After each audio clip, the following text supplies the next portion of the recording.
કચ્છ જિલ્લા તલાટી મંડળની જનરલ સભા યોજાઈ. કચ્છ જિલ્લા તલાટી મંડળની જનરલ સભા યોજાઈ હતી. અહેવાલમાં ન્યૂઝ કરણ વાઘેલા, ભુજ. આજ રોજ અમારા કચ્છ જિલ્લા તલાટી મંડળની જનરલ સભામાં તમામ અમારા તલાટી કચ્છ જિલ્લાના ભાઈઓ તથા બહેનો હાજર રહ્યા. આમ અમારે દર ટ્રમમાં ચૂંટણી યોજવાની હોય છે.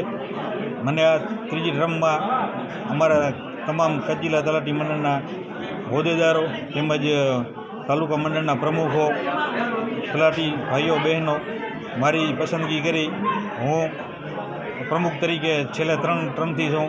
અમારા મહામંત્રી રૂપસિંહભાઈ જાડેજા, ઉપપ્રમુખ રાઘવધાનભાઈ ગઢવી, બીજા અમારી કારોબારીની આખી ટીમ છે. અમે કામ કર્યું. કચ્છ જિલ્લા ગુજરાત રાજ્યમાં સૌથી મોટો જિલ્લો છે અને અહીંયાનું ફિલ્ડ પણ બહુ લાંબુ છે. એટલે લગભગ આપણા અમારા લોકલ લેવલના તલાટી આગેવાનો તેમજ હમણાં જે નવી ભરતી થઈને તલાટીને બહુ મુશ્કેલી પડે છે. એના માટે અમે આવતા સમયમાં નવા તલાટીને ટ્રેનિંગ આપવા માટે એક સેમિનાર યોજશું.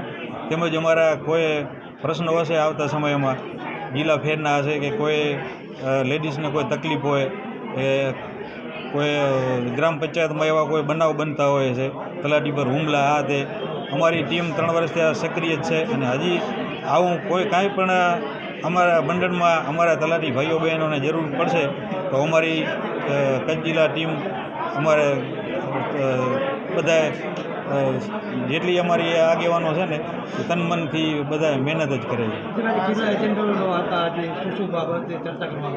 આજે ભરણી બાબતનું એજન્ડા બોલો.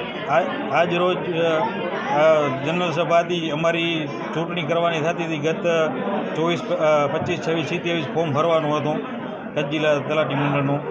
તેમાં કોઈ ફોર્મ ભરાણું નહીં. મને મારી પસંદગી તમામ મારા ભાઈઓ બહેનોએ કચ્છ જિલ્લા તલાટી મંડળે પસંદગી કરી. હું બિનહરીફ પ્રમુખ થયા હતા. એના પછી અમારા પ્રોગ્રામ રાખવાનો હતો જિલ્લા મંડળનો, તેમજ મહામંત્રી, ઉપપ્રમુખ તેમજ તમામ ટીમની વરણી કરવાની હતી. તે બાબતે આજ રોજ જિલ્લા પંચાયત સભાખંડમાં અમારી આ સભા યોજવામાં આવી. તમામની બિનહરીફ વરણી કરવામાં આવી. આવતા સમયમાં 2 ટ્રમથી તો અમે જઈ અમારી ટીમ.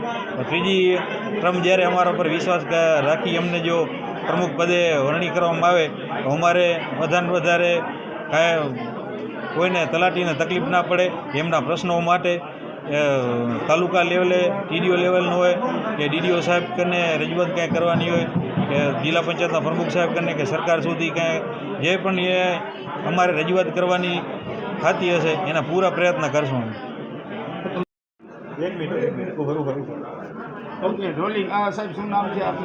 મારું નામ રૂપસિંહ અજીતસિંહ જાડેજા, તલાટી કચ્છ જિલ્લા તલાટી મંડળના મહામંત્રી તરીકે આજરોજ મારી નિમણૂક કરવામાં આવી છે.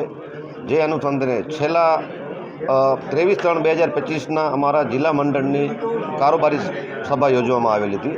એમાં અમારું આગામી વર્ષનું જે ટર્મ હતું જે જિલ્લા તલાટી મંડળનું તે પૂર્ણ થયું હતું. એને બોડીને વિસર્જન કરી અને નવી બોડીની રચના કરવા માટે અમે નિર્ણય કરેલ અને જેમાં વિજયભાઈની અધ્યક્ષસ્થાનમાં કે 22થી કરીને 26 તારીખ સુધી ચૂંટણીની રચના કરવા અંગે અમે નિર્ણય કરેલ.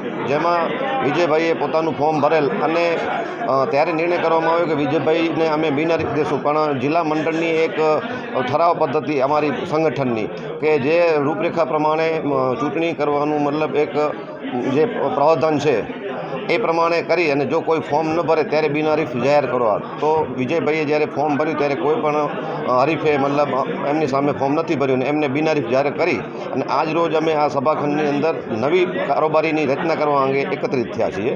અને તેની અંદર જે આગામી સમયમાં જે વિજયભાઈ ભેગું મતલબ એ ટર્મમાં હતા એ જ પાછા રિપીટ કરવામાં આવ્યા છે. એમાં અમુક જે મતલબ કોઈ પોતાના સ્વાસ્થ્યને લીધે અહીંયાથી જિલ્લા ફેરબદલી થઈ જતા રહ્યા છે એમની જગ્યાએ નવા હોદ્દેદાર લેવામાં આવ્યા છે.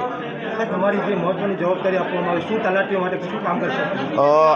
હું સૌથી પહેલાં ધન્યવાદ કહીશ કચ્છ જિલ્લાના નવનિયુક્ત વિજયભાઈ પ્રમુખશ્રીને કે અમને આ કારોબારીમાં એ લાયક સમજી અને અમને આ સ્થાન મળ્યું છે. અને મહામંત્રી એટલે કે જે પણ જિલ્લા મંડળની અંદર કોઈ પણ રૂપરેખા કે કોઈ પણ પત્ર વ્યવહાર અને સંગઠનને મતલબ કોઈ પણ માર્ગદર્શનનું એ મહામંત્રીનું હોય છે. તો જે અનુસંધાને અત્યારે અમને જે જવાબદારી મળી છે તો આવનાર સમયમાં અત્યારે મતલબ જેવી રીતના પ્રમુખશ્રીએ કીધું કે અત્યારે અમને પહેલાં મેન્યુઅલી કાર્ય હતું, હવે અત્યારે ઓનલાઈન થઈ ગયા છે અને એમાં ઘણા નવા તલાટીઓ આવ્યા છે, એમને સૂઝ નથી પડતી. તો આ સંગઠન અમે અમારા દ્વારા એ અમારા ઉચ્ચ અધિકારીશ્રીઓને વાત કરી અને એમને કેવી રીતના કામ સરળ બનાવવું અને આવનાર સમયમાં જ્યારે ક્યારેક હાજરી બાબતના ક્યારેક કોઈક ગ્રામ પંચાયતમાં વિવાદમાં કે કોઈક નવા તલાટી આવ્યા છે અને એ કામ નથી કરી શકતા તો એમને એવા સેજા મળે કે જ્યાંથી એમને કામ શીખવાનું મળે. એ પ્રમાણે અમે આ સંગઠનમાં રહી અને એ તલાટીઓની અવાજને આગળ સાહેબ અમારા અધિકારીઓ સુધી પહોંચાડશું અને એમને સરખો અમારી સંગઠન દ્વારા એમને ન્યાય અપાવશું. ટોટલ ગામ 635 ગામ છે અને અમારા 495 મહેકમ છે અમારું. એમાં 10% મહેકમ અમારું ખાલી છે, બાકી અત્યારે મહેકમ પૂરું અમારું ભરેલું છે.